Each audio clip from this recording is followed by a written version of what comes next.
Welcome to Vital Corruption. In the heart of America, just a few blocks away from busy highways and family homes, you can stumble onto a scene that feels like it belongs in a horror movie. People staggered down the sidewalk with vacant stares, their bodies bent at strange angles, arms twitching as if they're being pulled by invisible strings. Others collapse onto the curb, barely able to stand, drifting in and out of consciousness. Locals call them the zombies. But these aren't monsters from the movies. They're real people, trapped in an epidemic that's spreading faster than many realize. Some are victims of powerful new drugs. Others are struggling with untreated mental illness, poverty, or the simple bad luck of being born into the wrong circumstances. But the strangest part? This isn't happening in one hidden corner. From the streets of Philadelphia's Kensington neighborhood to forgotten towns in West Virginia and Ohio, the so-called zombie effect has become one of America's most disturbing realities. And yet, to really understand why America is facing this haunting crisis, we have to look past the surface. Because behind every hollow face is a much darker story, one that starts decades earlier. 1. The origins of the zombie. The word zombie used to be something you'd only hear in horror movies or Halloween stories. But in recent years, it's become the label stamped onto thousands of Americans living in plain sight. The term spread through news headlines, YouTube videos, and even everyday conversations. The image was powerful. People hunched over, frozen in strange postures, moving like the undead. One drug in particular made the nickname stick, a synthetic tranquilizer called xylazine, often mixed with fentanyl. On the streets, people call it tranq.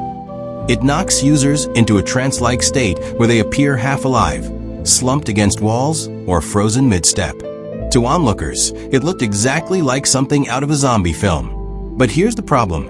Once society started calling them zombies, it became easier to forget that these are human beings. Labels like this strip away identity.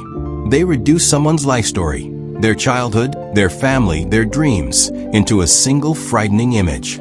And yet, the nickname stuck because it captured something deeper. It wasn't just the way people looked.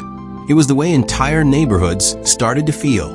Drained of life, businesses shuttered, streets lined with broken bodies. The zombie label became less about individuals and more about what was happening to whole communities. But how did certain neighborhoods in America turn into what some call zombie zones? To answer that, we need to step into one of the most infamous epicenters of this crisis, a place that shows us what happens when society looks the other way. 2. The hotspots, where zombie America happens. If there's one place that symbolizes this crisis, it's Kensington in Philadelphia. Just a short drive from the Liberty Bell and historic landmarks, you'll find streets lined with tents, syringes scattered across sidewalks, and crowds of people slumped over in the open. For years, residents have described it as walking through a real-life apocalypse. Some call Kensington the largest open-air drug market in the United States. And it's not just Philadelphia. In cities like San Francisco, Los Angeles, and Seattle, the same scenes repeat. Sidewalks filled with people caught between consciousness and collapse, moving slowly in a daze. Even smaller towns in Ohio, West Virginia, and Kentucky have seen entire blocks hollowed out, where boarded-up houses and abandoned lots become gathering spots for people deep in addiction. What's striking is how quickly these neighborhoods can transform. Just a few blocks away, you'll see family shopping, kids walking home from school, and daily life moving forward as if nothing's wrong. But step into the zombie zones, and it's like entering another world, one where despair clings to every corner. For the people who live there, it's not just disturbing, it's dangerous. Parents warn their kids not to walk certain routes.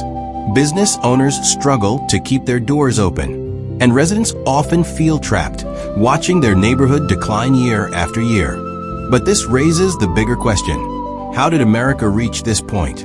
What forces pushed so many people into this state? And why do these scenes keep spreading? The answer isn't as simple as one bad drug. To really understand the zombie effect, we have to dig deeper into the root causes. 3. Root causes, drugs, mental health, and despair. At first glance, it's easy to blame everything on one drug. Fentanyl, tranq, heroin. The headlines make it sound like a chemical problem with a chemical solution. But the truth runs much deeper. The drugs are only the spark. The fuel was already waiting. For decades, America has faced a growing storm of mental illness, poverty, and broken families. Millions of people never had access to proper health care. Others worked jobs that barely paid enough to survive, living paycheck to paycheck until one setback, a medical bill, a layoff, an eviction, pushed them over the edge. For some, the numbing escape of drugs became the only relief. Then came the opioid epidemic.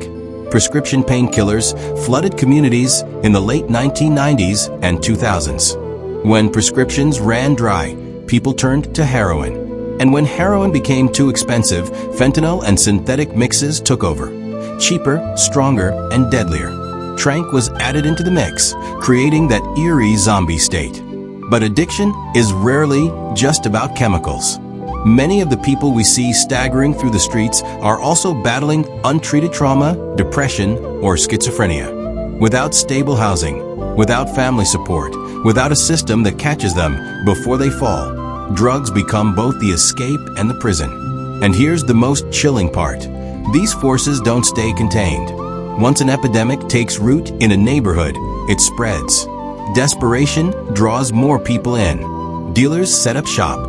Soon, an entire area becomes locked in a cycle that feels almost impossible to break. But if we know the root causes, then why hasn't America fixed it? The answer lies in a series of broken systems, from healthcare to law enforcement, that were supposed to protect people, but often made things worse. So from the outside, it's easy to look at these streets and see only shadows, bent bodies, broken spirits, and neighborhoods that feel lost. But behind every zombie is a person, a son, a daughter, a neighbor, someone who once had dreams, laughter, and hope. The crisis we call Zombie America isn't just about drugs. It's about the systems that cracked, the families that fractured, and the choices society made along the way. Think back to that first image, a figure slumped on the sidewalk, eyes half shut, body frozen mid-step. To some, it looks like the end of a story. But maybe it's really the beginning of a question we haven't answered yet. What does a society owe to the people it leaves behind? Because here's the truth. When one neighborhood falls, it doesn't stay isolated. It spreads block by block, city by city, until the line between their problem and our problem disappears. So what do you see when you look into those hollow eyes? A monster or a mirror? And maybe the bigger question is this. If America doesn't act soon, how many more cities will become the next zombie zone?